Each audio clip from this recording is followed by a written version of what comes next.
કેવો રે ઘરે આવીને દિવસ શાંતિ. આ બેબુ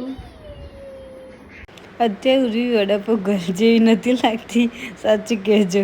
તો ચાલો થોડી બેબી માટે શોપિંગ કરી હતી, તો હું વિંધ્યા નીકળી ગયા ગાડી લઈને શોપિંગ કરવા. ફટાફટ શોપિંગ કરીને કંઈક બહાર ગયા હોય ને પકોડી ના ખાઈ એવું બને જ નહીં, તો પછી મેં વિંધ્યાએ પકોડી ખાઈ લીધી અને ઘરે આવીને વસ્તુ બતાવવાની ચાલુ કરી. જે પણ નવી વસ્તુ અને બધાને જોવાનું એક્સાઇટમેન્ટ હોય, તો મસ્ત વસ્તુ એક મસ્ત નવી વસ્તુ લાવી છું બેબી માટે, હું તમને જરૂરથી બતાવીશ.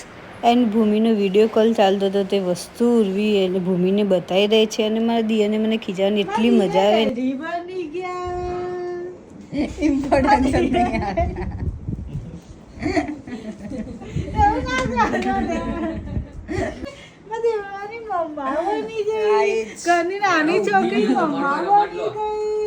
અને બે મામા